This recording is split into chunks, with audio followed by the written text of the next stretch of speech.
My name is Sylvia Mochabo. I am the founder of Andy Speaks for Special Needs Persons.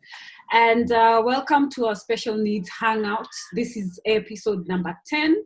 And today we'll be discussing puberty, self-esteem, adolescence, all those complicated things that we always have to go through, and we have no idea how we're going to navigate it. So we are honored today to have two speakers, two great teachers who've been teachers for over 10 years each, also equipped as specialists in other areas from speech to education assessment. And since they're in the schools they're in, they mentor and they work with a lot of boys through puberty. We're looking forward to hearing from all of them and learning a great lot today. Kindly, let's just go through the house rules. As you come in, please, if you want to say something, raise your hand. And if you have any questions, advance, you can post it on the chat, and we shall keep bringing it forward, and we see how that goes. Yeah. So karibuni. I'd like to start with Dr. John Onala. Please introduce yourself. Right. So John Onala, as you said, I've been working with children with developmental and learning needs for so many years now. I think approaching 20 years now. It has been a long time working with children. So I do assessments, I offer consultation. Can you hear me? Yes, we can hear you. Right, yeah. So basically working with children and adults with developmental and learning needs. Right. All right. Thank you, Onala. And Asaf, kindly introduce yourself.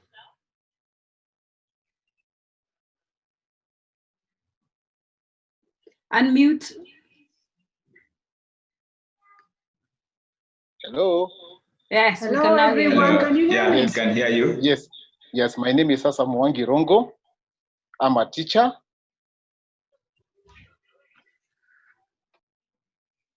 We've lost you. We've lost you. Again? Okay, you're back. Yes, I have 20 years experience working with special needs children. Thanks to have John Onala, who was my classmate when we were doing undergraduate studies. Good to see you. Nice seeing you. Yes, yeah. I'm also a speech language therapist. So I've been working with teenagers with various mental disorders. From the mental to visually impaired to hearing.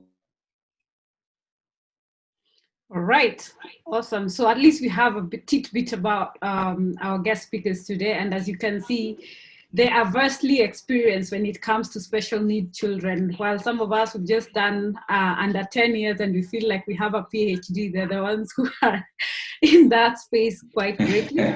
So we shall first start. Like at what age, to you, Dr. Nad, at what age do we expect? Someone had mentioned that special needs children approach puberty a bit earlier. So what age? And today we're specifically looking at the boys, and we shall be looking at the girls in another 2 weeks. So kindly just guide us, like at what age should we be, and what are we going to be looking out for exactly, especially looking at most of our kids are nonverbal. What are we looking out for? Right, yeah, that's quite important. It's also necessary that we understand that special needs is very diverse. We have so many conditions within special needs. So, and children with different conditions are likely to approach puberty at different ages and exhibit different behaviors. So we have some conditions like people with autism, people with visual impairments, hearing impairments will probably be slightly different from people with Down syndrome.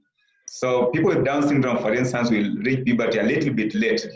They are slightly different from the other categories, but these other categories might reach their puberty a little bit early, and there are quite a number of telltale signs that you start seeing, and we need not to wait for those telltale signs before you start working with children. So when your child maybe, let's talk of approaching the issues related to sexuality before you even start approaching or dealing with the issues related to puberty. So we need to teach them about their sexuality, about public and private behaviors, what they can do in public, what they can't do in public, how to report abuse. If the child is nonverbal, can we use pictures to help them learn how to report abuse? Can we teach them whom to work with or who not to work with? If a child is at home and you're not there, can the child open the door to anybody coming home? So we need to look at it from that angle. And then now when puberty is now approaching, there are a number of telltale signs that you start seeing in children as early as 10 years, 11 years for boys. Sometimes girls reach their puberty a little bit earlier than boys. But now we're looking at these children at around 10, 11 years old. You'll find that sometimes there's attachment with their genitalia. They want to touch their private parts, even in public places. You find them looking at photos of girls. They start getting attracted. So if they are looking at magazines and they see some pictures of beautiful girls, you see they want to look at that. Maybe they want more hug from mom more than from dad. They want to hang around girls more. You can see that now they start getting attracted towards members of the opposite sex. And the problem is usually they don't know how to express their desire. So if it's a child who is nonverbal, the child will not know how to express that. So by the time as a parent you start getting concerned, sometimes the child will have taken a lot of time trying to express his sexual needs, trying to communicate indirectly that I'm going through puberty, I want to be in a relationship with the girls, I want to go out even with the boys, I want to do what the other boys are doing. So you find that there are sometimes in the cocoon that they cannot express themselves, but the need is there. So it's also necessary that we understand that they also develop just like the other children. The only problem is that they might not know how to express their needs. I don't know whether Mwangi have anything to add on that.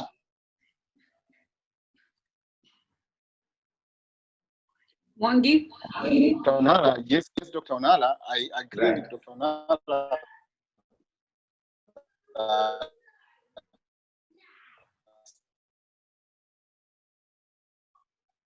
When soccer boys is able to comprehend about their sexuality, there are some, because of their level of disability, they are not able to comprehend their sexuality. And when you talk about the sexuality, like what Dr. John Onala has said, there are so many aspects when you talk about the sexuality at the puberty.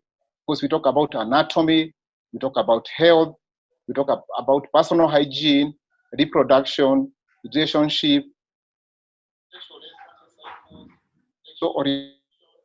and also there are some other factors like the religion, and the social factors, which we as the teachers also we cannot ignore. So, what now we also need to take care of is that there are some learners or some children, because of their level of the disability, they may develop at a lower rate or at a lower level when compared to their peers. And when we have a child who is for 18 years old and they also not have achieved the pubertyhood, it's also an issue. When we have a child whereby because of other disability like the hormonal imbalance, they achieve the pubertyhood before their peers, it's also an issue which can also lead to what we are saying about the self-esteem. Right. Okay. Thank you very much for that introduction. So I know one of the many things that we see that we will notice most of the time is apparently when they start touching themselves and getting attached, as you said, Dr. Onala. As caregivers and as parents, what should we do when that happens? Do you stop them? Is that the time you try and communicate? And like, how would you let them know, is it a good thing or a bad thing?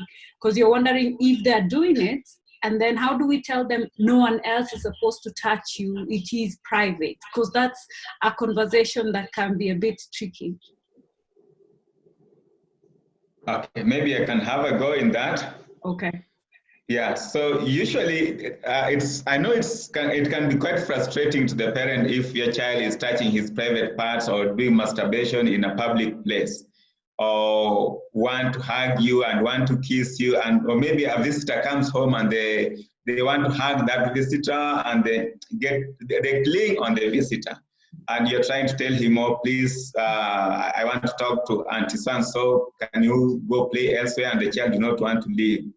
So that's where we need to come in and start teaching about public and private behaviors. So certain behaviors will not tell the child you cannot do that, but you can explain where that can be done. So for example, the child likes hugging ladies and want to hug mom, want to hug the house help.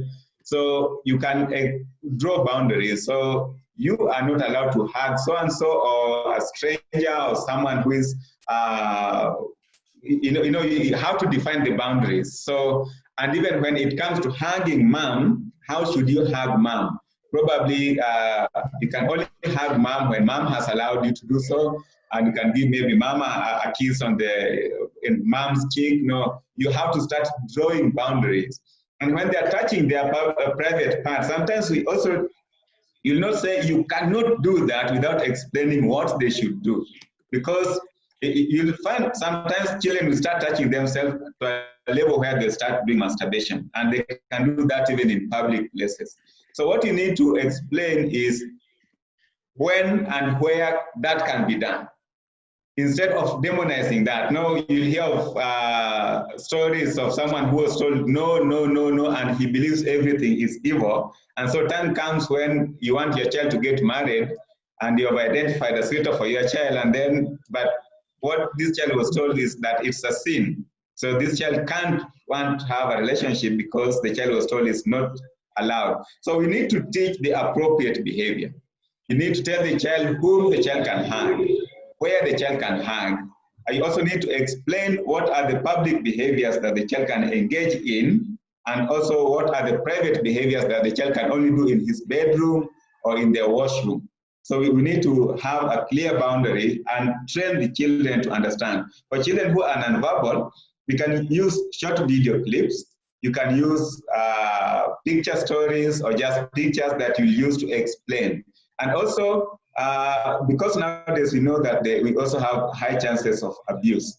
So don't call people auntie or uncle. No, uncle came here or auntie came. And so when the child is abused, then the child just be saying, it is uncle who did it. Call people by their names. So, and if you want to use uncle, say that was Uncle John or Uncle Peter or Auntie Susan came home. So they know they can report an abuse.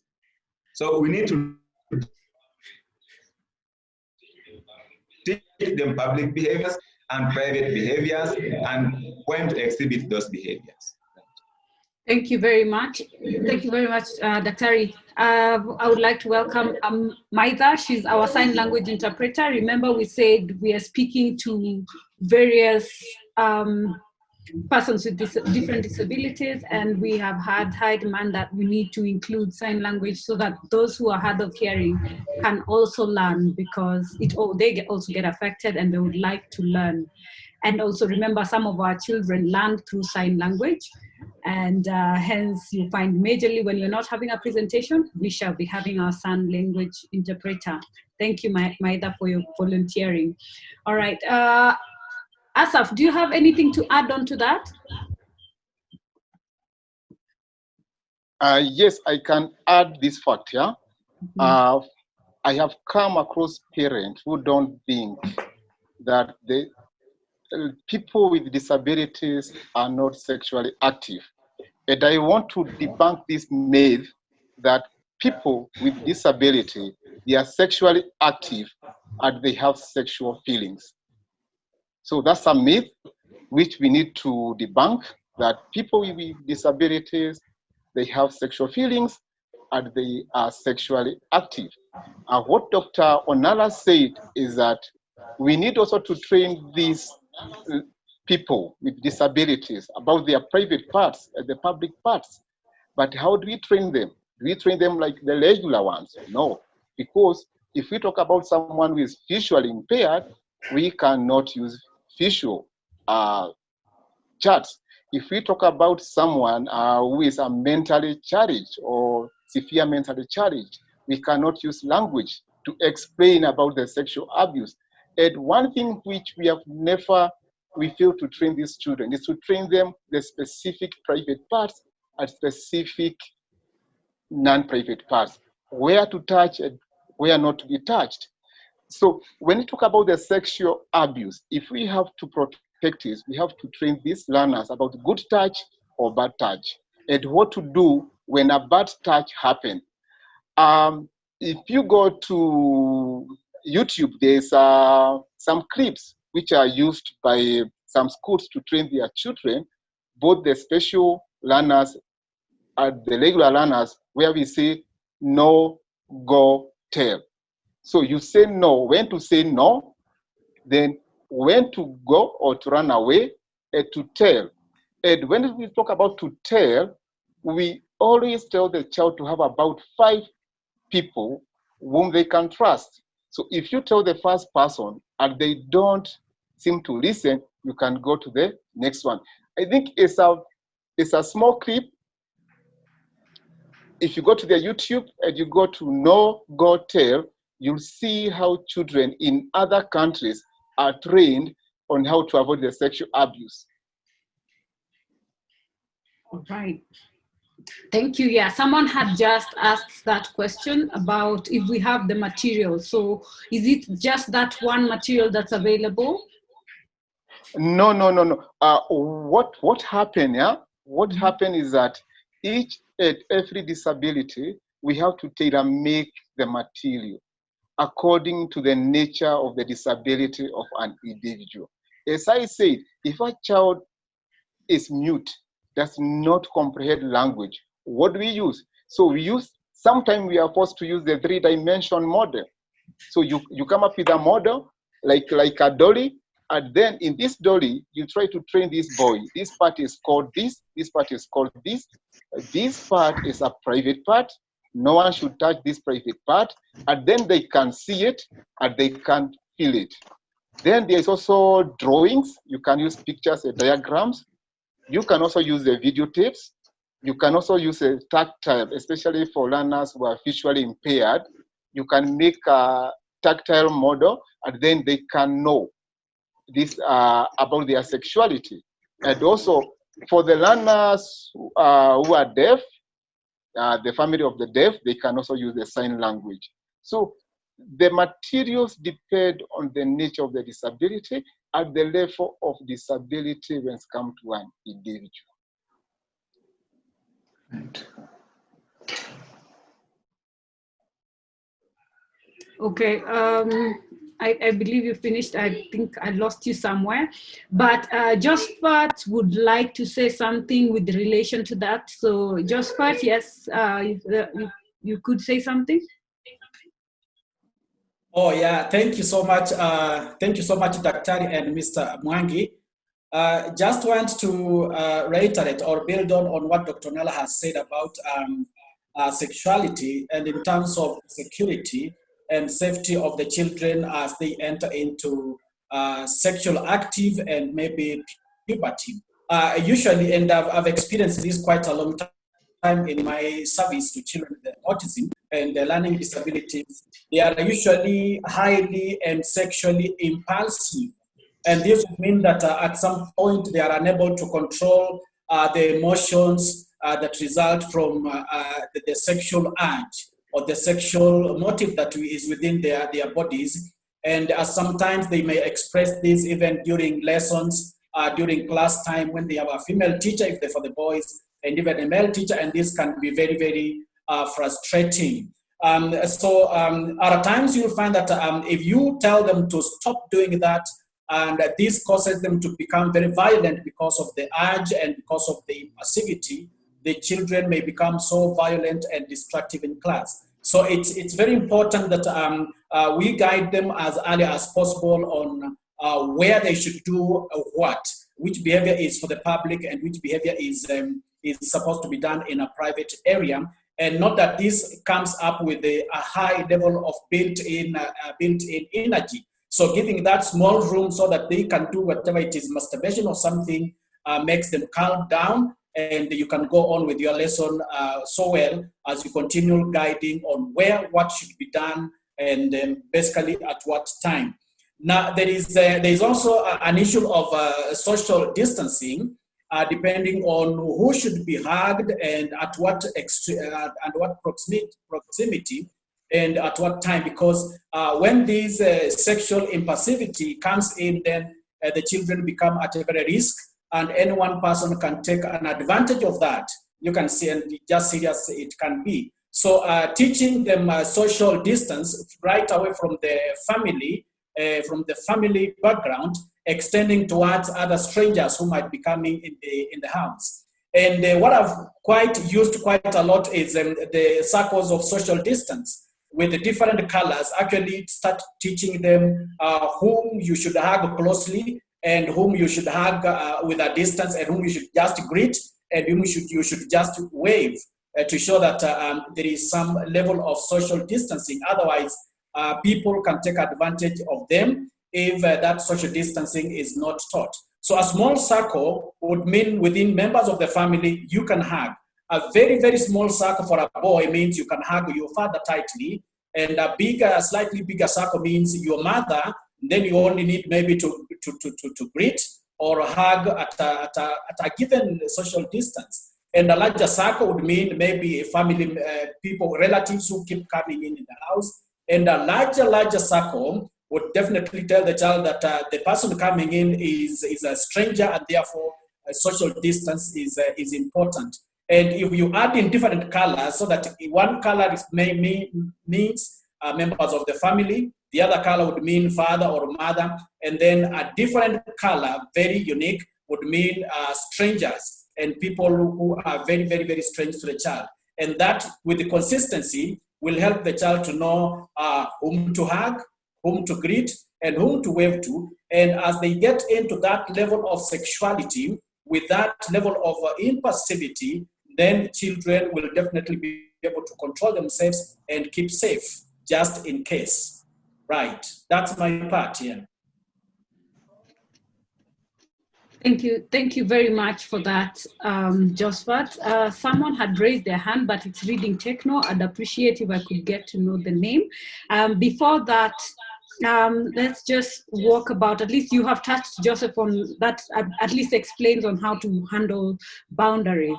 Now, Dr. Onala, just guide. Now, the point at which they start getting there, because we're all adults here, we will not siphon what we're talking about. So when they start having wet dreams and they start getting a hard-on early in the morning, how do you explain that to that?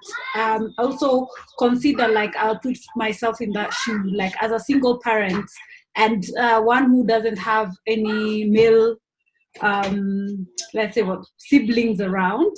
How do you handle such a situation? So that is one, explaining to them, and two, just how do you reach out without compromising the fact that you're the lady and there is the gents boundaries there? Right. So the issue of wet dream is probably quite closely linked to masturbation. So we have those ones who during the day they'll want to do masturbation. If they don't do that, then at night they get wet dream, and their pants are dirty, and sometimes they don't like it. And then waking up in the morning and there's erection. Probably it could be because of the warmth when they were sleeping. It could be because they want to visit the washroom. There could be other reasons other than just the sexual reason, because you see boys having erection early in the morning, not because they're thinking about sex or anything or having a relationship. So we also need to understand that. But then we need to make sure that these children understand what is a public behavior and what is private behavior. And also let them understand what is normal. For instance, if a child got wet dream, we also need to help this child understand that that is also part of development and it's normal. And so we try to bring out or remove the shame. You know, sometimes if you shout at the child, oh, look at what you did, it's embarrassing to do that, that will be wrong. But if we help them understand that this is part of development and you're probably going to see more and more of this, and therefore we need to think of hygiene. When you wake up in the morning, you need to change your beddings, you need to wash your panty. So you teach them the part of hygiene so they understand that that's part of normal development. But then when it comes to other things, like maybe he's waking up and he's experiencing erection and he wants to walk to the living room or maybe to the dining room, then you also need to teach him that there are certain behaviors that are considered private behavior. So in that case, if you wake up, for instance, early in the morning and you're experiencing erection, you can go to the washroom. You can have a cold shower if the child can do that. If not, just go to the washroom, stay there for a few minutes, go back to your bedroom, change your clothes, have your bath.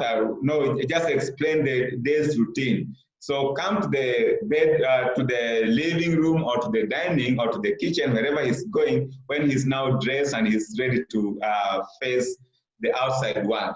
So how to teach them what is public behavior, what is allowed in the public place. There are certain things that are generally allowed, they can be done, but not in a public place. So it's not wrong for you to have an erection, but it is not right for you to have it in a public place. So the child understands, so that, yeah, it's normal for me to have this kind of feeling because they have the feeling, and we cannot stop the feeling, and we cannot punish them for having the feeling. So what you can do is to explain where that should be done. So you are having masturbation, that's a private behavior. Where can you do it? If you allow me to just give an experience of a boy I worked with many years ago, and he would do that in the classroom, he would also do it in the washroom. So at the end of the day, we agreed with the boy that that would only be done in the bathroom, and then after doing that, he would wash his hand and dress up nicely, and when he comes out, nobody should know what happened when he was in the bathroom there. So he comes out, he's clean, he's washed his hands, and now he'll be able to say hi to someone, he can shake hands. But now, if that is done in the public place, then it lowers the child's self-esteem, it reduces social interaction. The other children will not want to associate with this one. No one will want to shake his hand because they are condemning what the child has done. But if the child knows where to do that, then we reduce the level of stigma. And then the other thing maybe that I can add on that you didn't ask about is the issues of relationship. Again, we cannot tell, you will not tell your son that it is wrong to have a relationship. But what you need to explain is when that relationship can develop, when to have the relationship, and what to do when you are in a relationship. So if you are a 14-year-old boy or 15-year-old boy feels that, tell him, no, you cannot love that girl, but you can explain how they can relate. You can explain what they can do when they go out for a walk together. You can explain what they can do when they are maybe playing some video games in the house or playing football outside. You can come into their relationship and support them positively in that relationship without lowering the boy's self-esteem. And then now you mentioned something of maybe being a single mother. I know sometimes it can also come with a few challenges here and there, because you feel that maybe you'll not be able to explain certain things to your child. Or maybe your child gets out of the bedroom, running to the living room, and you have visitors and he's naked and experiencing an erection.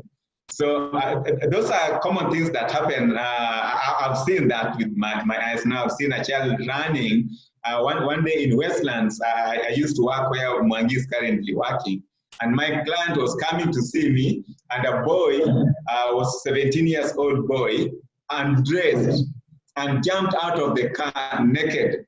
You can imagine what happens, the scene in Westlands roundabout, but at that time the roundabout was still working. So how do you handle those kind of cases? And you are a single lady, you are alone or with the child. No, those are things that can happen sometimes. So what you need to do is, first of all, you have to be calm. And the other thing you need to know that if you fear talking to your child, talk to your child. You have to be there for your child. First of all, you are your son's mouthpiece. You are there to protect your son also. You have to speak out loudly for your son, because we know that in special needs, the society is the problem. Disability is not the problem, but the society is the issue. We have to deal with the society. So in as much as we're dealing with the society, we have to explain everything to this child calmly.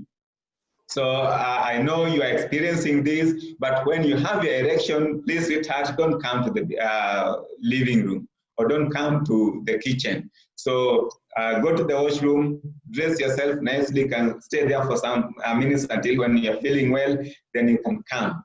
And so you don't demonize it. We don't want the child to feel bad about their sexuality, because it's part of normal development and God created it that way. But we can give them skills step by step. And the other thing we need to understand that is that it takes time. It's not something that you'll talk to your child once and then the child tomorrow does the right thing. It can even take a whole year.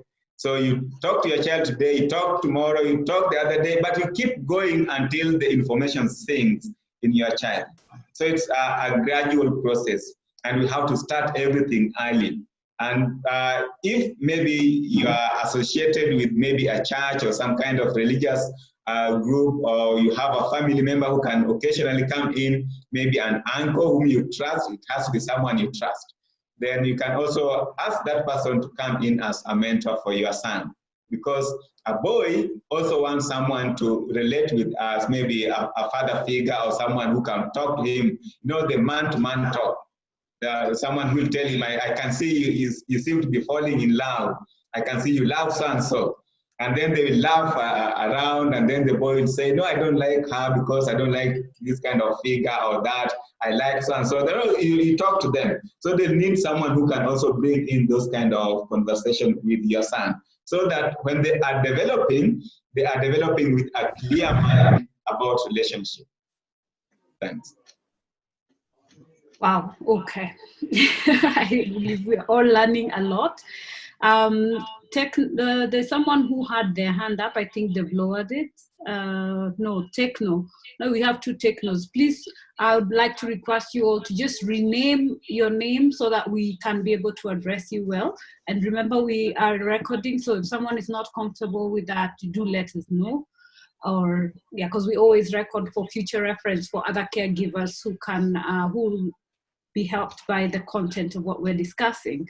So Daktari, there is a question that is almost like a follow-up, which Isaac or Asaf or yourself can take. So someone says, in boarding institutions, how do homosexual tendencies get handled?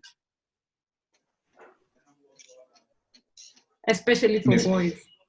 Right. Ms. Ice, Mwangi, would you want to take that or I go? You can go then. I'll come up with something else which I think it will escape. Yeah. Which I think it will escape about the sexuality.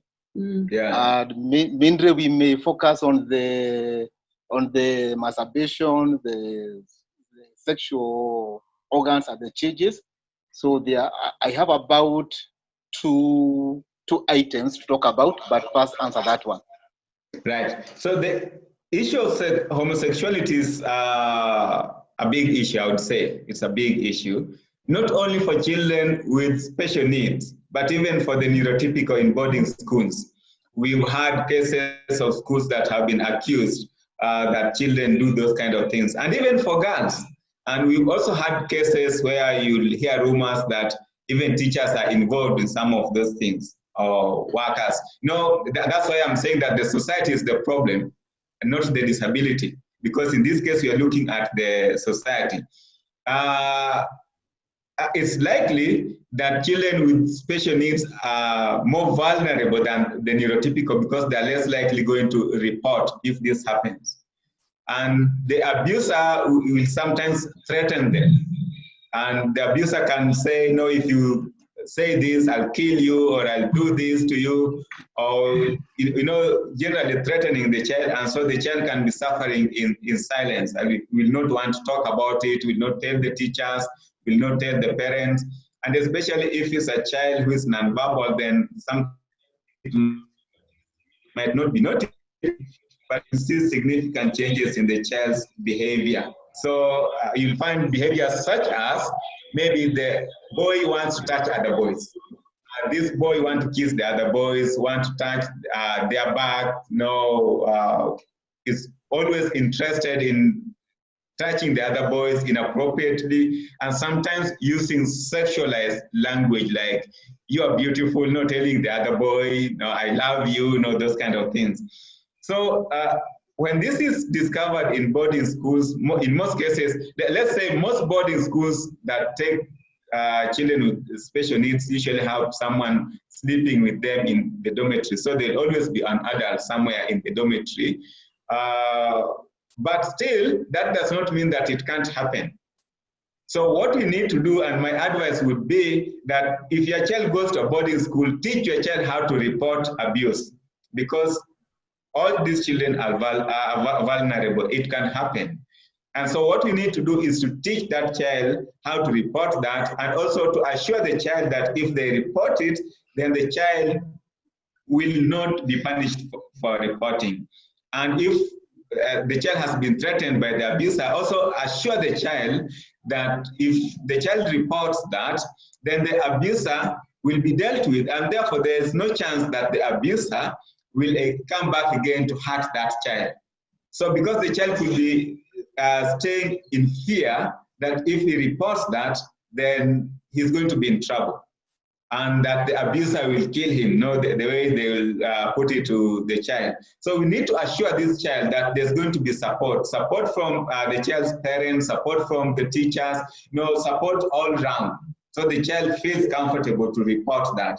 But the most important thing for children with special needs is that we have to find a way of teaching them how to report the abuse, so that if it happens, it will be handled. Because if it is not handled, there's always long-term effect. You might not notice the effect right now when it happens, but it can take a few years and it can damage the child's future, even as an adult. The things that happened in early childhood or in teenage will always come back to haunt the child and might spoil the relationship. So we need to focus on that. And we also need to train the people who are working with the children, so the teachers and the caregivers in these boarding schools, to look out for the signs of abuse, so that if it happens, then they'll be able to know even if the child does not report it, and then that will be handled as it happens. Just before you move from that, so what signs of abuse are we looking at? Like, what should we look out to notice the way you're referencing change? What are we looking out for to know that something is amiss?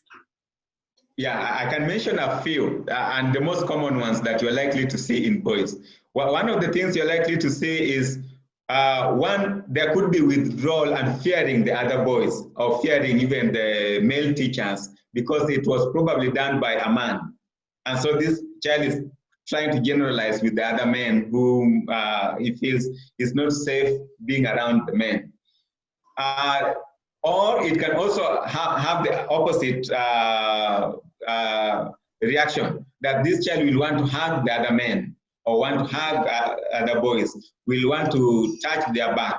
The child can even become aggressive. This child was not aggressive before, but is running around and pushing the other children, or hugging tightly, and yet that was not happening previously in the child. So, and to a greater extent, it might even interfere with the child's social interaction. The child who was becoming more social and want to go out with older people, no longer want to, becomes more fearful and do not want any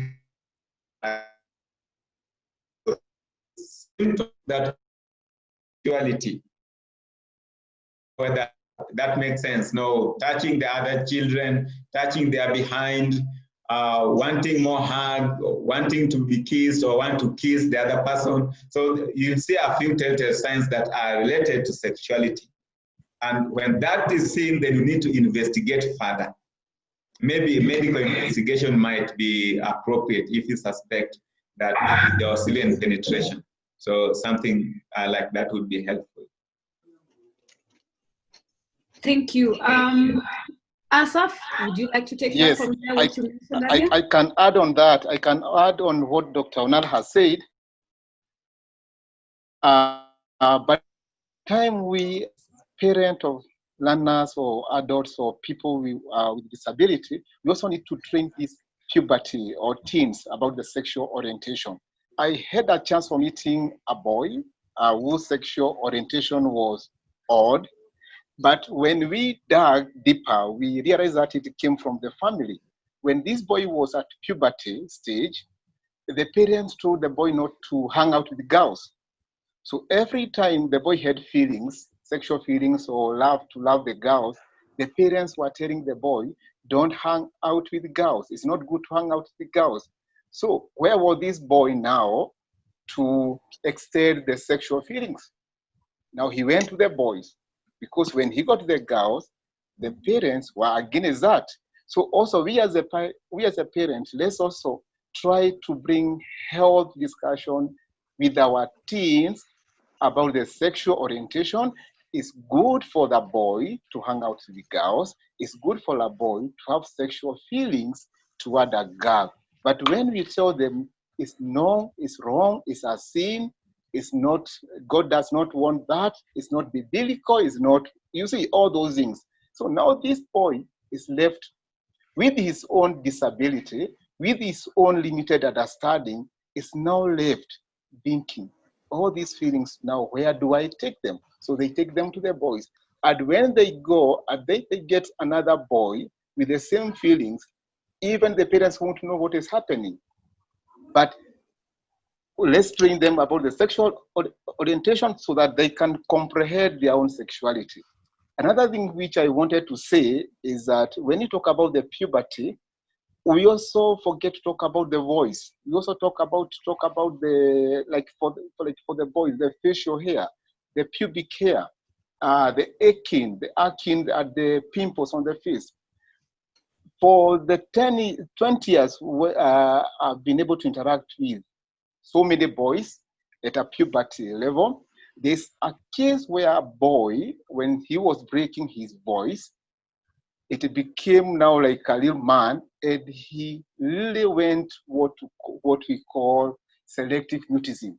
The boy decided not to speak because he didn't like his voice. His voice had changed from what it was now to a more hoarse voice, which was now like a man. So the boy refused to talk. He went into a selective mutism for 2 years. Why? Because the voice changed. And also there's another boy whom I taught, and he used to pull the beard, the facial hair. So he didn't understand why he could have the facial hairs. So he used to pull, and you could see the blood oozing from the face. So we had now to sit down with the boy, and we told them, it's okay, you are now becoming a man, you are no longer a young boy, you are becoming a man. A man has what we call facial hairs. It even went worse when he was pulling his own pubic hair. So we as a teachers, we as a parents, we also need to train these boys that there are some changes which will occur.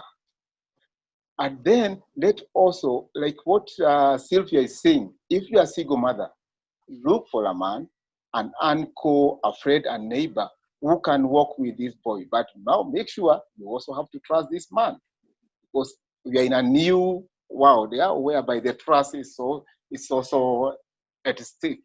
So that this boy can know, men, when they are growing, this is a stage whereby they have the facial hairs, the smooth face go, and now we have the pimples, we have acne, but it is normal, and it's only a stage.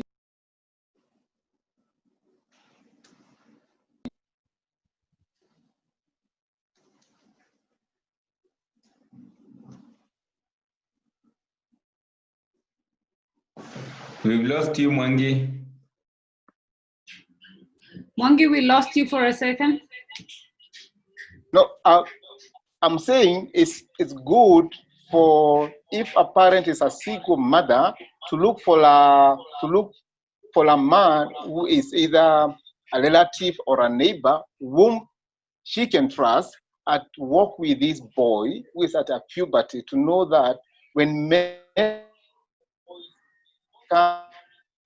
becoming men, they grow facial hairs, they grow pubic hairs, the voice break, the normal smooth face change to have some pimples. And they know that it's normal and it's only for a short duration, and then they'll be able to overcome it, be able to live with the changes. Thank you. All right, thank you very much for highlighting at least the physical changes. Someone had asked how early we should start letting them know about the sexuality. Do we start early, or do we wait until they mature so that we start telling them about their sexuality?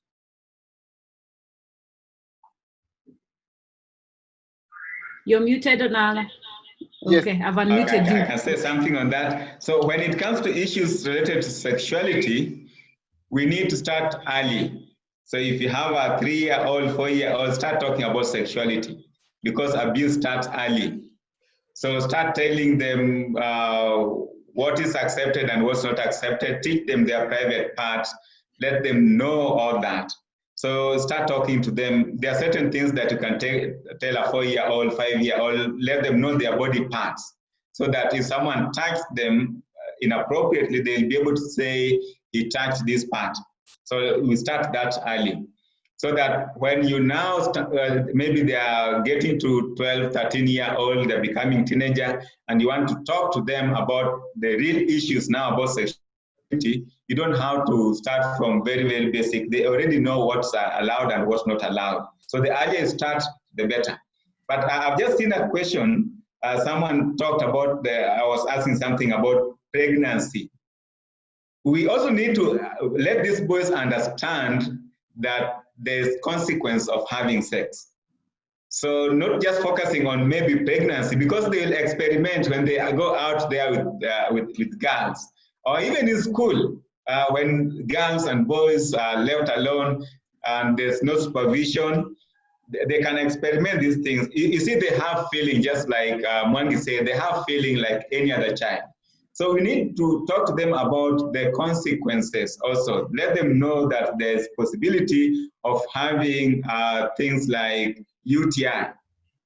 So they can get sexually transmitted diseases. There can also be pregnancy. We have things like HIV/AIDS. So let them understand the full aspect of sex, so that we are not just focusing on what they can do and what they can't do, but let them also understand that there are also other things, like there are diseases that can come with that. A girl can get pregnant, and if that happens, then there are responsibilities, quite a number of things that might come with the whole process. So when we are looking at the issue of puberty, let's just look at it as a wholesome thing. Let's talk about everything with the children, so that they understand that there are responsibilities that come with this. So if anything happens and they're involved in sexual activity, then there are consequences after that. So we just bring in everything, so they understand it as a whole thing. Right. All right, thank you for that, Onala. And then there is one question that looks very interesting. Someone is asking, are we supposed to teach them to masturbate to the end when they start constantly touching themselves or have regular erection?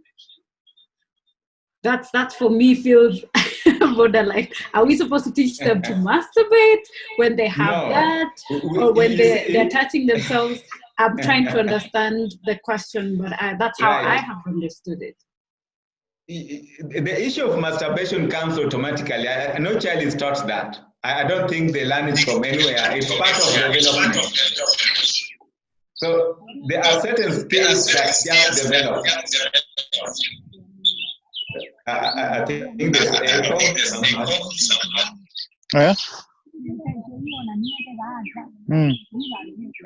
Hello. One second, let's kindly everyone be muted to avoid interruption. Someone has entered and they're not. Roslyn, please handle those ones. Thank you. Wilson Musao, please. All right, sorted. Okay, so I was saying that some of these behaviors are part of development and they occur naturally in children. So you cannot teach that because it will happen naturally. But if the child is having erection and not masturbating, again, you don't mention the issue of masturbation because masturbation comes with problems. Masturbation comes with so many other challenges, so you cannot teach that.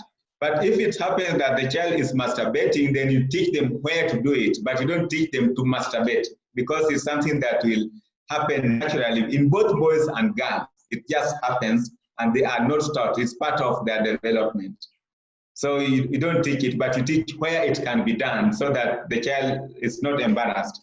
And then you teach them hygiene that should come with that.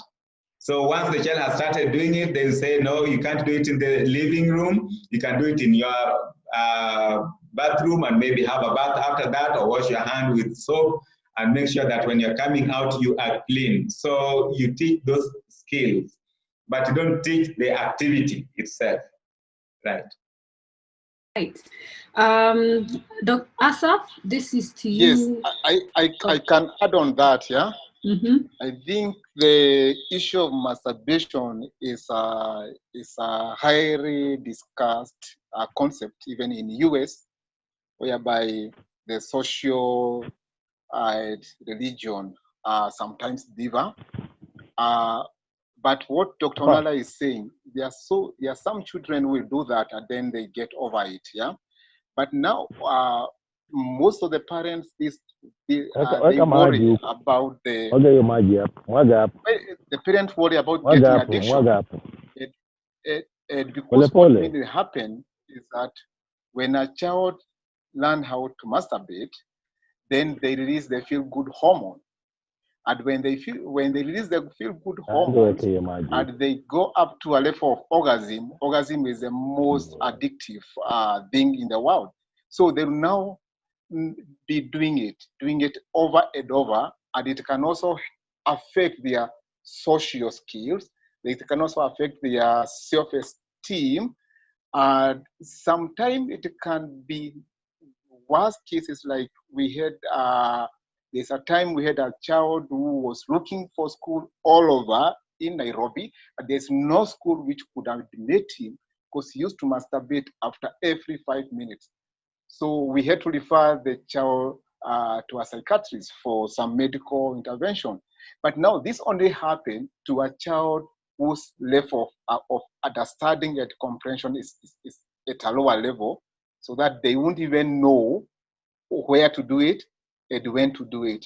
But what John is saying is also done in US. I've read some research there. They are allowed and they are given a room in school to do that. And then even at home, they are allowed. But now, if a child does not know what is private and what is public, then now it also now brings another socio-cultural issue in our Africa setup. So it's a discussion which is big.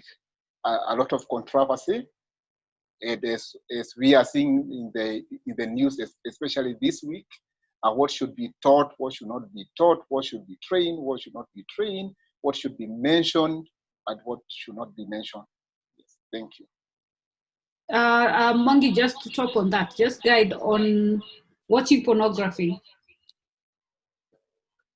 Yes, watching pornography at an early age, because how does a child know about the pornography? They must be introduced, because it's not in the books which they read in school.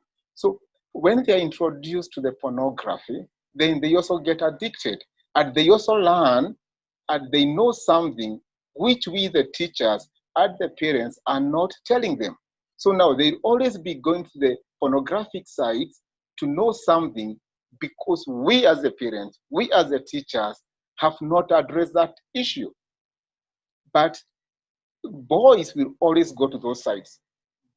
Our worry is getting addicted and practicing what they are seeing. And psychologically, what happened when this puberty or teens keep on watching pornography, they develop some new neural paths.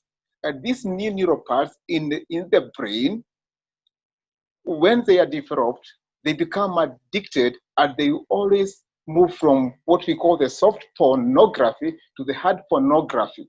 And within 2 years, the hard pornography from a soft pornography. But we as a teacher, what should we do?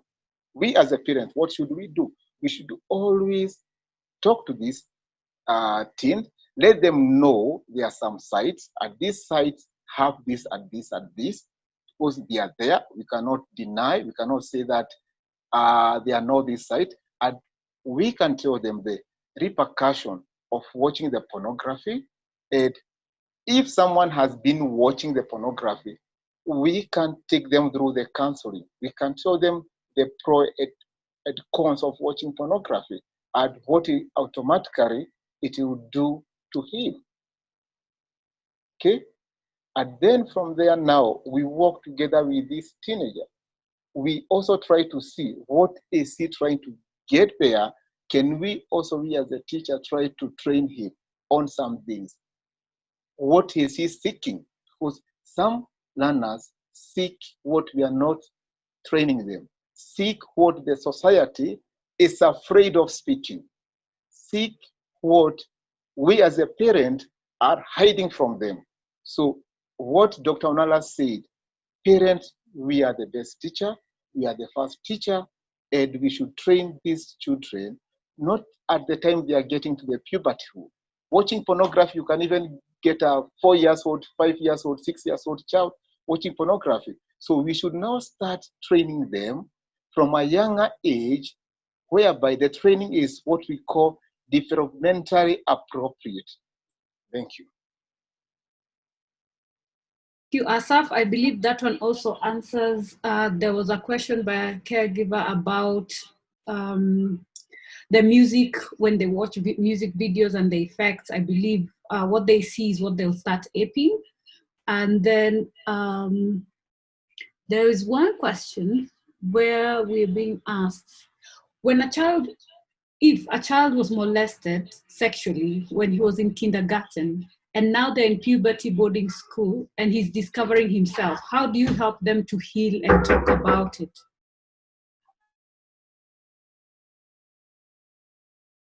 Yeah, that will go to John Onaro, who have done more psychology in this. Right. The effect of sexual abuse in later in life is real. So if a child has been abused, if you look at it from this, that human body always keep the trauma. Trauma sticks in our body, and someone can get stuck in trauma and may sometimes want to go back to it over and over. So a child who has been abused is likely to be an abuser himself in future if that was not addressed. The child who has been abused is also likely to avoid issues related to marriage and sexuality because of the previous experience that maybe it was very unpleasing and nobody addressed it. So it can complicate a person's later life. So if we know that the person has been abused, then it's good to slowly bring up the topic on abuse and start talking to this person in a more positive way to help the person talk about what happened and what should be done. If it's something that can be addressed, maybe talking to the abuser and making sure that the abuser can apologize if no legal action was taken, then that can.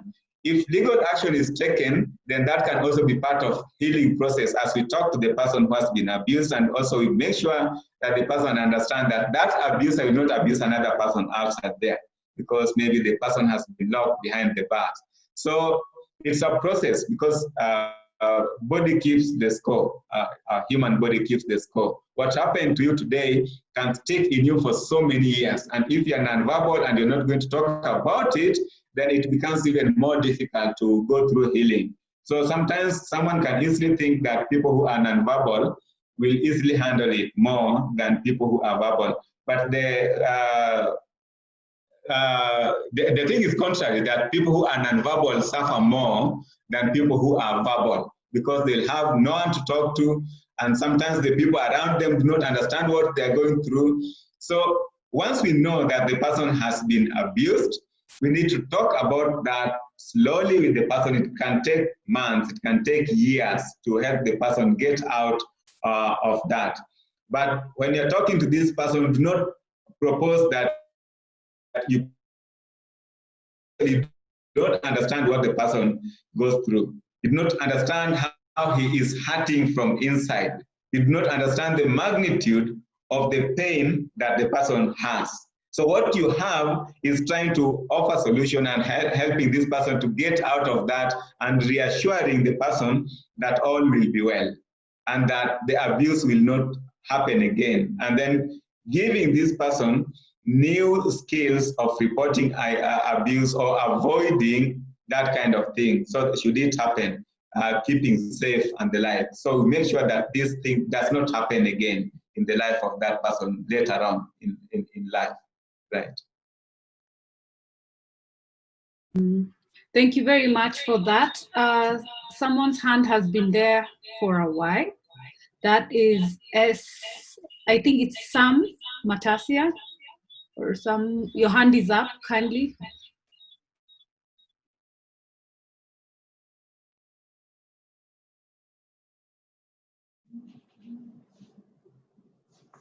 Hello. Yes, go on. Can you hear me? Yes, we can hear you. Yes. Thank you very much. I joined in a bit late. My name is Samuel Tiaya. I've been dealing with the special needs children for quite some time now. And my question is that what about those students who are visual learners? And now you are talking about puberty stage, and these are visual learner students. How can you help them, or your own children at that level? I think that Terry had touched on that. What we can do on that one, just we will recap on that, Onala, shortly, together with another question about, just 1 second, let me just find it. Where is this one? About the teaching them how to report, the way we were discussing about visually sharing and the links, just for the sake of those who joined after we had discussed that. Okay. Okay. Maybe I can recap on that. That there are some of the stumbling block in the issues related to sexuality is communication, language skills. So as I've mentioned, that we need to consider the level, the cognitive level of the child, the language issues, when we are coming up with strategies to help the child. So I'll just repeat some of the things that Mwangi mentioned, that we need to have some visual aids for those ones who cannot be able to communicate using verbal language. So maybe some short video clips, or we need to have some pictures that you can use to help them be able to use that to communicate. We can also have the tactiles, where you can use maybe toys to help them express themselves, to be able to explain that this is what happened to me. So before the abuse happened, we need to have also taught these children to basic skills in reporting abuse, and also avoiding, not trying to keep safe. We need to teach children how to keep safe before abuse happened. And then suppose the abuse happened, then how do they report? So we need to use visual strategies for those ones who cannot talk. For people with hearing impairment, for instance, sign language will be great for them. They'll be able to report using their sign language. People with autism need to be able to maybe use pictures or signs. And we also have the blind and the deaf blind, and we will have to teach them to use the tactile. So that's where Mr. Asaf mentioned using things like the dolls, so that they'll be able to explore that and show you this is what happened when I was with so and so. And you remember I also mentioned that when people come home, don't call them aunties and uncles, because we know that those are the people, in most cases when abuse happens, it's someone close to the child. In few cases, we have maybe someone from far. So let them understand and know the names of the people so that if something happens, then they'll be able to say it was Uncle so-and-so or Auntie so-and-so who did A, B, C, D. So we have to empower them. And then we also have to assure children or these teenagers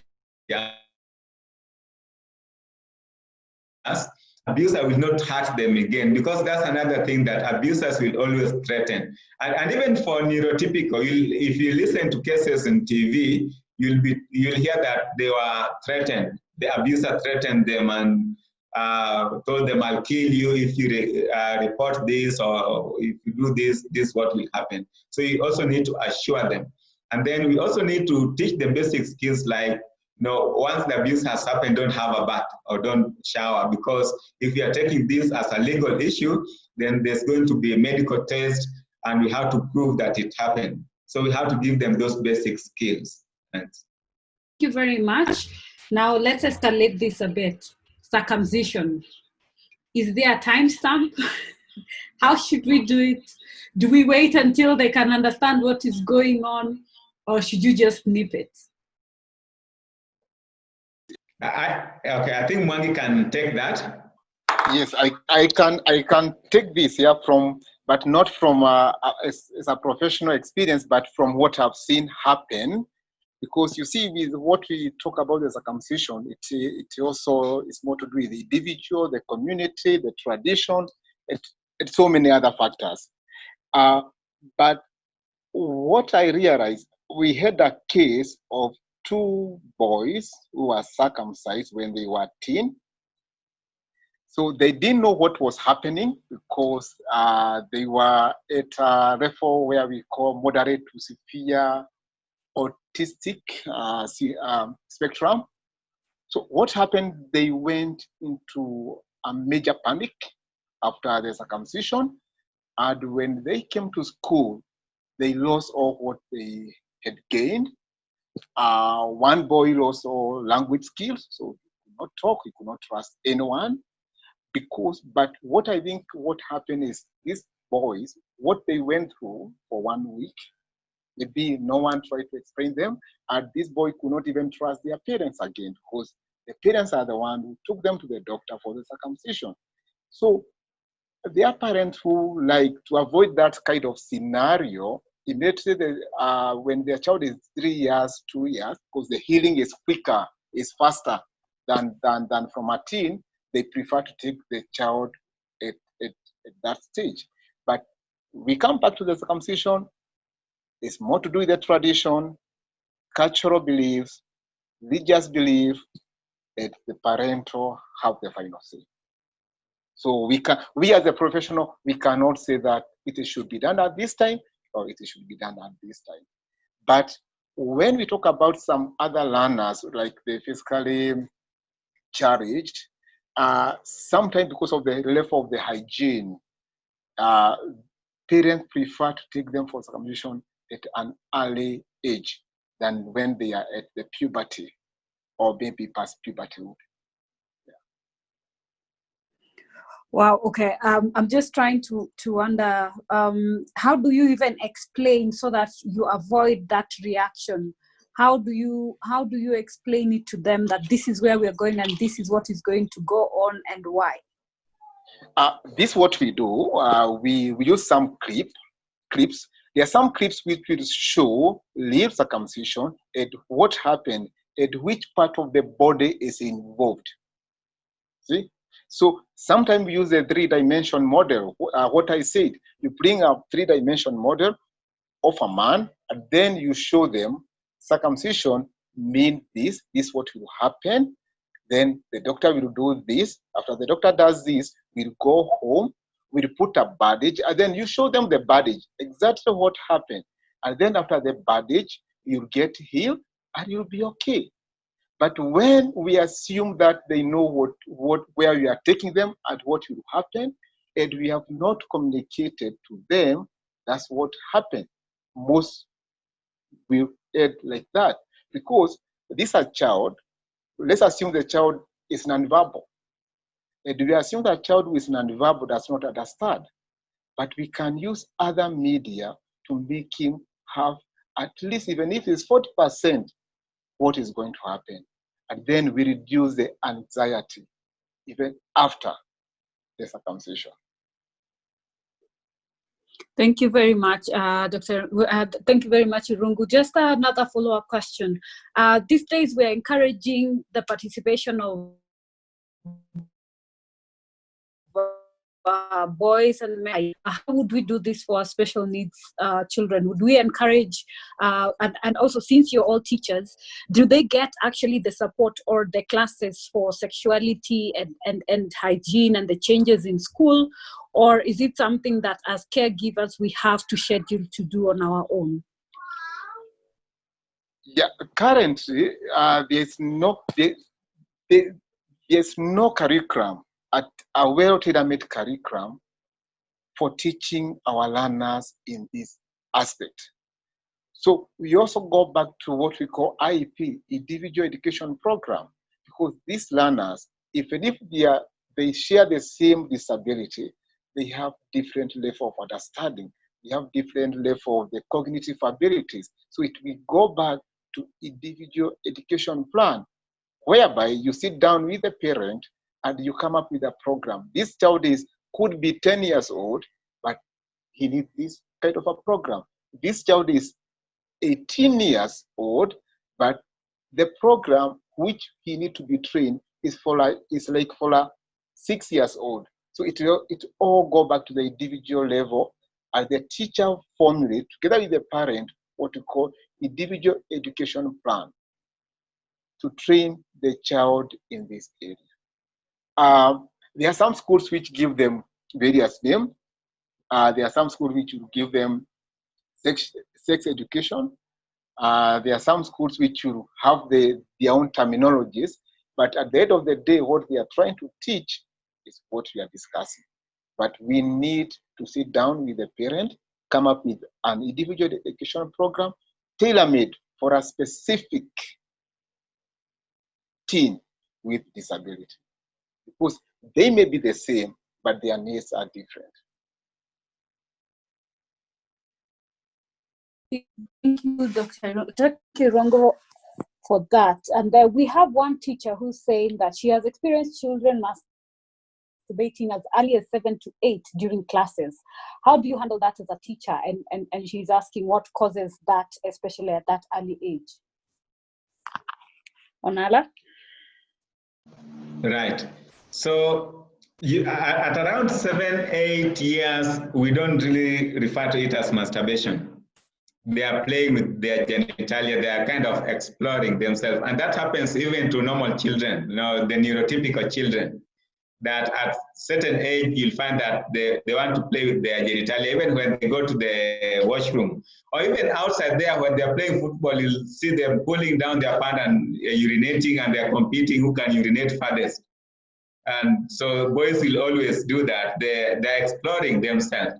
And so what you can do at that, if that happens, is to explain things related to sexuality and tell them what is appropriate and not appropriate. So you need to highlight that that's not accepted in the classroom. So you don't touch yourself like that in the classroom. You explain where they can do that. But in that case, in most cases, they'll just be exploring themselves. No, they're not really masturbating. Later on, that will graduate to masturbation. However, if the child has been exposed to pornography, then they are trying to masturbate. So you need to talk to parents. So if you are a teacher and you have noted some of those things, you need to talk to the parent and explain that, no, I've been working with your child and I've noted A, B, C, D. Can you also observe that from home? And then you agree jointly with the parent on what to do about it. So the parent should be explaining at home, this cannot be done in a public place, this can only be done in a private place, and that is also done in school. And then it is reinforced. So if you explain to the child that, for instance, if you don't do A, B, C, D, you're going to get a sticker or a star. And if you accumulate this number of stars, then you'll be able to exchange it with something. Then they will understand that. But that can always graduate into masturbation later on if not handled in early years. And the other thing about masturbation is that if not controlled early, then it can damage the person's social interaction with the other children. So we need to work together. The teachers and the parents have to work together to help control that and direct it to the right place without damaging the child's self-esteem and without making them feel bad about themselves.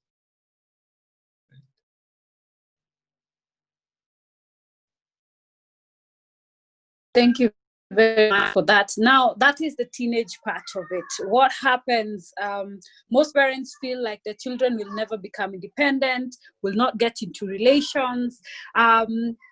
And then when they get to that age of 18, and then we've gone through this teenage, and they would like to actually experiment and actually have sexual, I'm trying to figure out which is the best word. Anyway, they would like to have sex.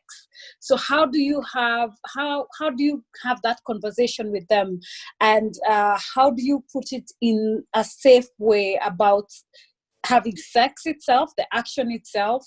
Who is the safer way of doing it? Now we've moved from a bit of the teenage, we're talking about now we are 18. Like we've said, we need to talk to them a bit earlier and make it a constant conversation. So how do you start having that conversation? Also considering that most children or even our teenagers and our adults would be physically, let's say 18, but mentally we know their ages are a bit lagged behind. So at what point do we start engaging? Because you find that we are, as caregivers, will be stuck with our children for a while, but still they're human. And these urges are there and all these things that they want to experiment and have. So I know that inclines a bit about the masturbation, if they start masturbating, and now the actual sexual intercourse itself. How do we draw the line and how do we guide them appropriately to make sure, if they have to, when the time is right, that is the key word, and who do we, as the caregivers, initiate that? Do we organize for it? Do we just let them, these are some of the nightmares that we have. So if you could kindly guide on that, we'll appreciate it. Right. So maybe I can say something, and then I'll also want Asaf to come in. I'll answer that by first of all giving an example of a situation I had this week. My old client, Mwangi told you, been in this field for 20 years now. So that means that some of the children who are children at that time are now adults. So this client walked in and told me that his son wants to get married. And the son is really pushing him and telling him, no, get me a wife. I want to get married. I can't just stay like this. I want to get married. So a relative somewhere told them that, no, we can organize, we can have an arranged marriage. But this client of mine was not sure whether that's the right way to go and wanted guidance. No. So my advice was this. This is a normal human being. If only a disability or special needs was something that you can hold with your hand and kick it out, then what we are left with is a normal human being. And biblically, if I can bring in a religious issue, and then God created man in his own image. So we are all perfect, God creation. So what my advice would be, yes, I want this person to have a wife and to have children and to live a happy life later on. But how? The question is how.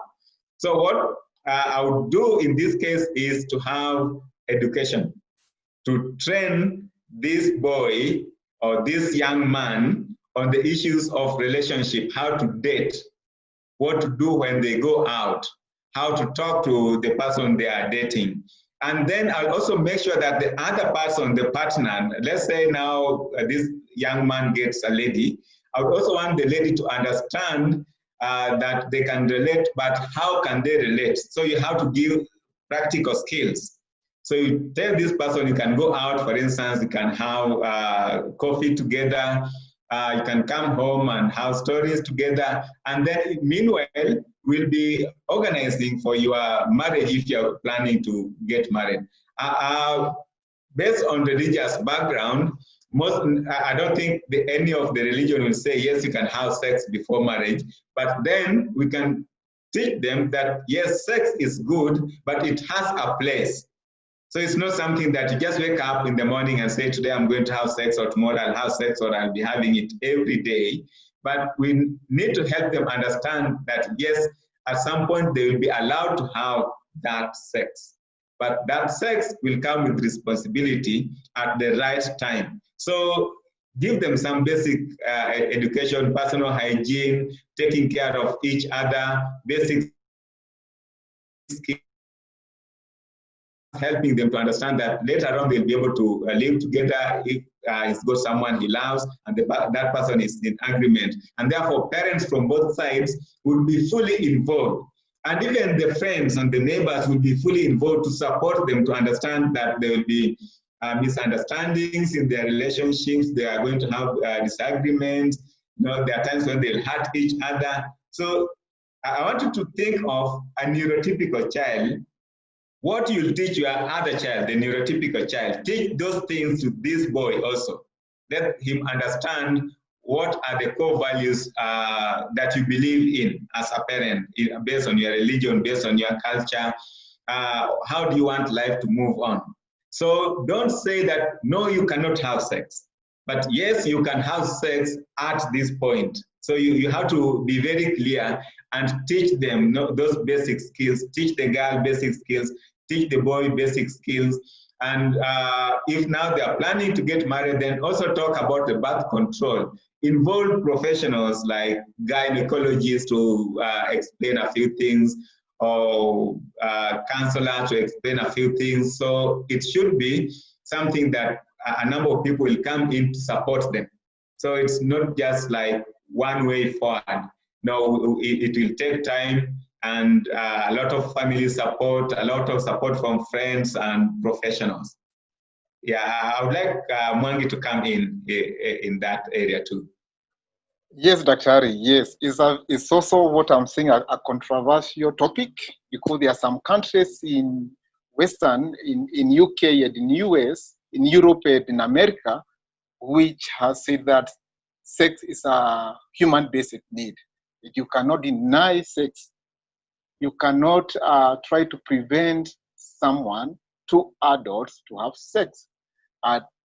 When I was looking at, when I was reading that literature, I found that there are some countries in those continents whereby it's a right for a person with disability to have sex when they want, through the consent at the right time.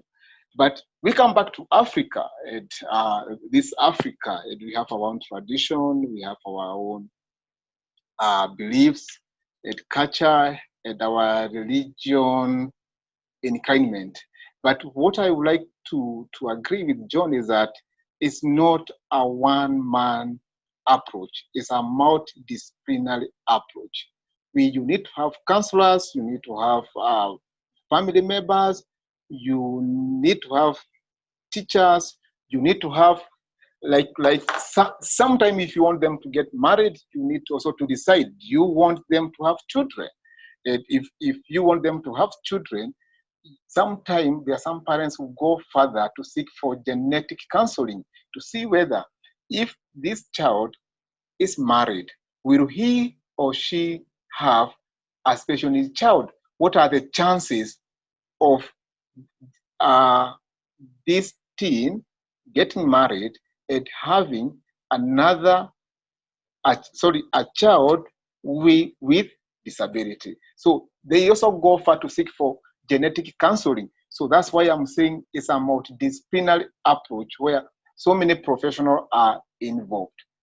But it's something which is doable. It can be done with a lot of training and with a lot of support.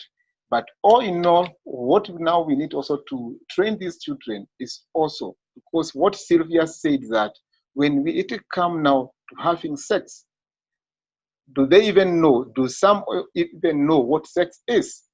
Do some even know who to have sex with? Do some even know what we call health sex? Not just sex with anyone, not just sex with any dickhead Harry outside. Sex is what we call health sex. So we also need to train them on that subject, that you can only have sex, and health sex means this and this. And sex, there are some repercussions. There are some, you can't get pregnant, you can get STDs, but how can you prevent yourself from having pregnancy? How can you help yourself from not contracting HIV, from STD? And now this one or other categories of the disability. But what the doctor said is this: the way you can teach a neurotypical child about sex is exactly the same way you can teach a child with or a teen with disability. The only thing which you need is to tailor make it, or to tailor make your discussion, or to tailor make your lesson to fit to that individual teen. Thank you.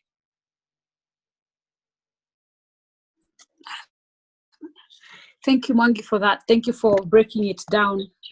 Would you like to add anything on Anna, or that's good?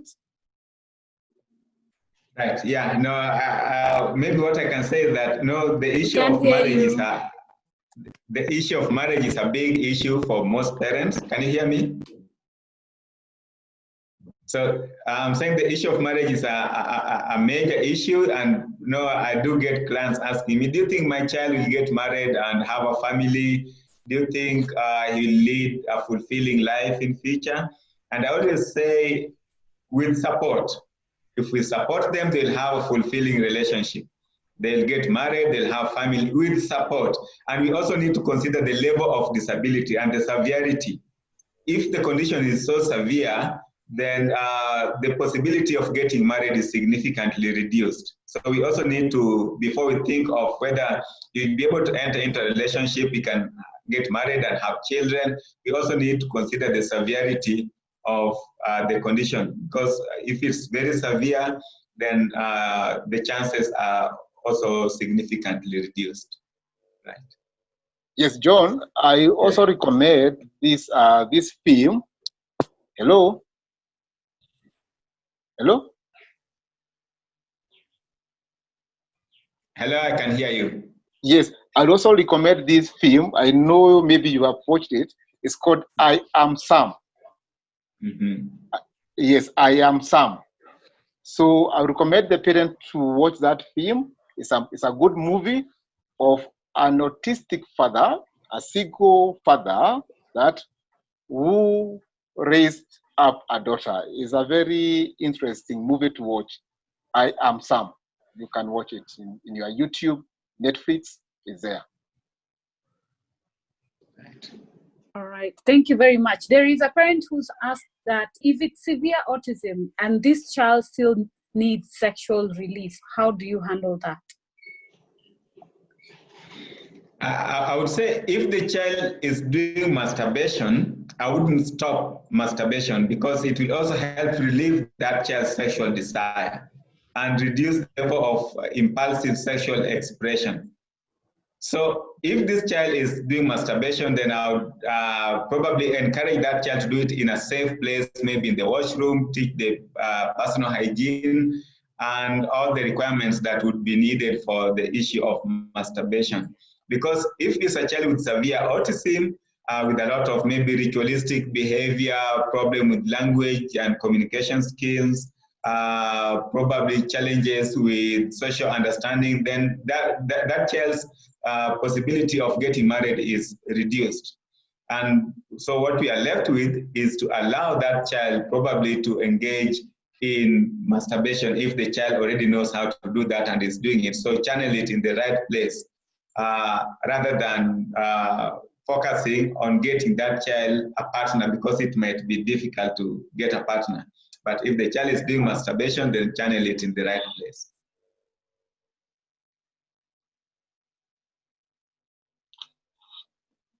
All right, thank you for that. And I can see we have actually gone the 1.5 hours that we normally set out to have. And I don't know if there is any other question from our guests today. But there is an interesting comment that has just come in. Someone has said, to pick on the religion belief about sex before marriage. Speaking as a male myself, it's not practical or realistic unless the young man is not exposed. We, most males with disability, will engage with sex workers as clients in private before marrying.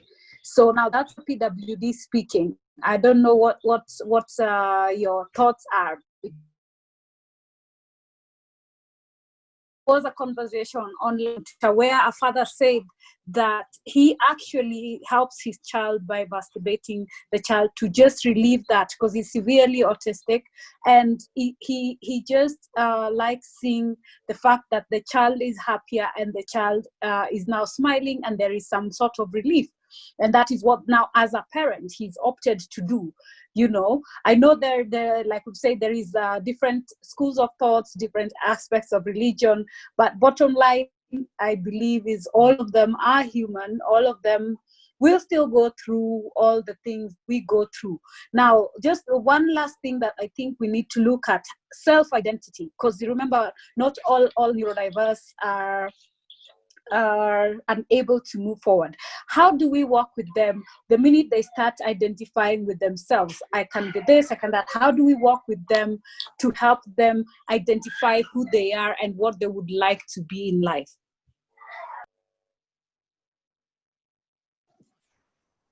Okay, maybe I can say something and then Asaf can come in. Self-identification or self-identity.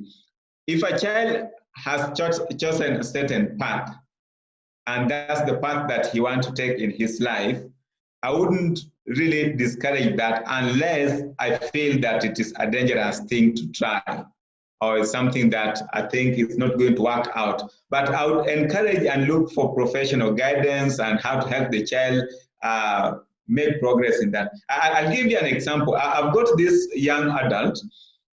He's about 17 years old, fairly verbal, not very verbal, but fairly verbal.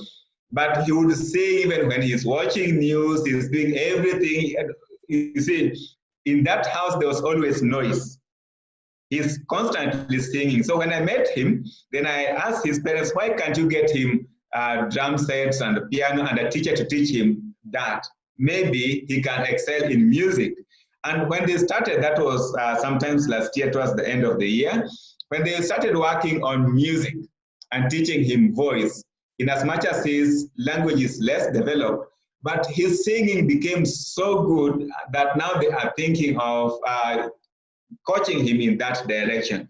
So if a child has identified specific things that, or a specific path that he wants to take, then I would look into a possibility of supporting that child to take that path instead of discouraging. I know sometimes you say, I want you to learn basic reading, I want you to do mathematics, I want you to do ABCD. That is what you want as the parent. But what does your child want? So we also need to think about that. What are his strengths and what are his challenges, and what can we develop in that child so that we make him be a happy person. At the end of the day, if that child will be helped to do what he's happy to do, is much better than maybe what will earn him money or what you want as the parent. So we have to think about that.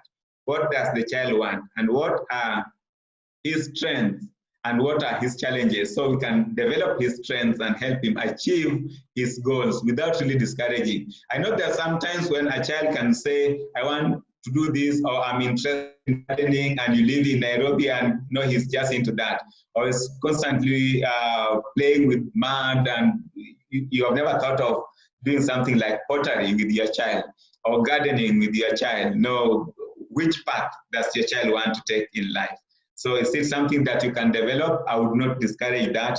I would want to develop that and seek professional guidance and help the child move to that direction. Right? Asaf?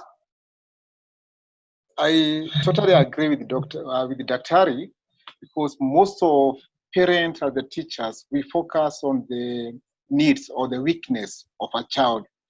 We rarely look at what the child can do best. We always look at what the child cannot do, and we try to work on what the child cannot do, and we give it more effort and more energy for getting what the child can do. So what Dr. is saying, if we focus, even if we are trying also to work with what the child cannot do, but also we also give the same effort and energy to what the child can do, and then the self-esteem will be built, because this child will say, fine, okay, I'm not good with books, I cannot do number work, I cannot be able to write, I cannot be able to read, but I can do farming and make money. Do DJ, I can be a chef, I can be a cook, I can be a tailor. So let's also not try to make these children or these teens to do what we wish them to do. Let's also give them a room for them to, so that they can also realize their own potential, and they can also realize that they have more potential in some areas whereby the neurotypical child does not have. And when we do that, the self-esteem and the self-concept would be more positive. Another thing which we also need to avoid is giving negative reactions. When these teens keep on receiving negative reactions from the teachers, from the parents, from the peer, what happens is that they internalize this reaction and they believe that they are less valuable than others. And this also leads to social anxiety, phobia, and self-pity. So if we can avoid negative reaction, we will be able to avoid these teens to develop social anxieties, phobias, and self-pity, which has a direct effect on their self-esteem and their self-concept. Thank you. Maybe I could say something still on the same. Someone has just posed a question there in terms of marriage. So if the child has chosen certain path in terms of marriage, maybe he's spotted a girl somewhere, or a girl is in love with the boy, and the child has maybe fallen in love.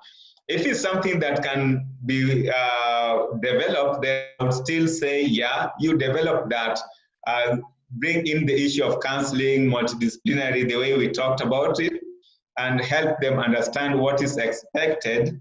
And if you feel that marriage is the solution, in that case, they can live together, then I would still encourage that.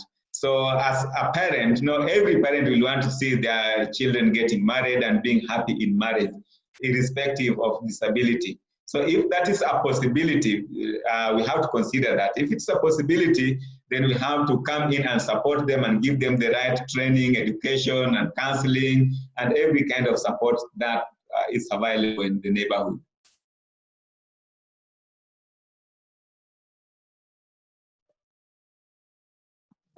Thank you, Tonala. Thank you, Asaf.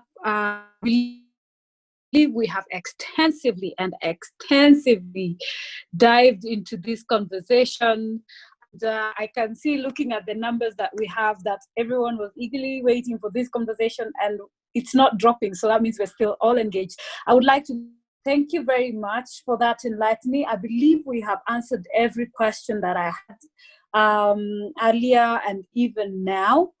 And okay, I've just seen one that has come in. Child transition should also form part of the child IEP. As we work on attainment of all developmental milestones at a tender age, we should also remember that the child will definitely grow up. Thank you very much for that, Peter. And that is actually the fact of what is on the ground. And I would like to say thank you, Dr. Nala and Asaf. You make a great team at this, and I do not regret any second of having both of you, because we've gotten from experience, from the psychological side of it, from real life side of the conversation. And all of you for engaging us, would like to say thank you very much. And we do this every Saturday, same time, unless we are having an international guest and we have to change time because of time zones. I believe it's very comfortable. And today was our 10th session on puberty. We shall be discussing about the girls on the 28th. So don't go far, because on 11th we shall be taking a break. Remember, once a month, since we didn't do it last week or this week because of the urgency and availability of our speakers, we shall be having a break next week for you to rest and recuperate, because we say every Saturday it should be you time, at least once a month. Take care and love yourself. That's the only way you'll have sufficient energy to take care of your own children also. After that, we will handle nutrition. After nutrition, we'll have menstruation. And after that, we shall be hosting Dr. Samia on the first weekend of August as we discuss epilepsy, convulsions, and all the challenges that come with it. So that is our lineup of what's coming up. So please, if you're not following us, I've posted on the chat our social media pages so that you are able to join us at the time and be informed when we have this. So Twitter, we always have continuous conversation. Remember, this is Andy Speaks, and that Andy Speaks, we're here to educate and empower you as a caregiver on how to raise your child. And also behind the scenes, we are a right-based organization.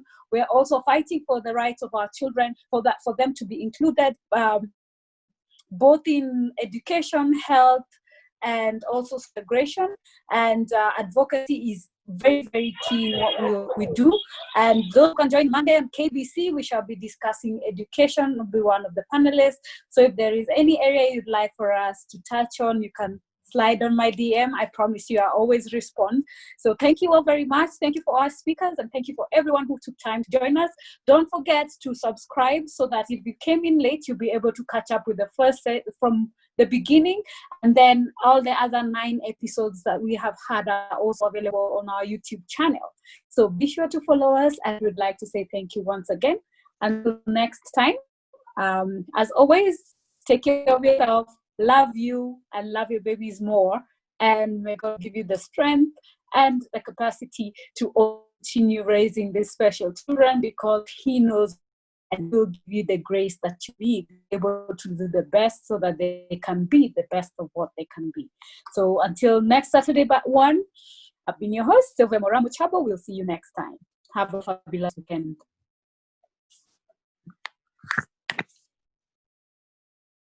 And thank you, Maita, for being our sign language interpreter. You're always awesome. And thank you for your volunteer work with Andy Speaks. We appreciate you. We appreciate everything. Thank you. Thank you, Maita.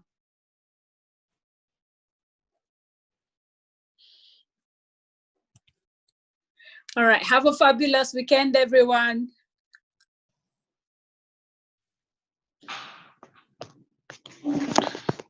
Something I wanted. Dr. Anala.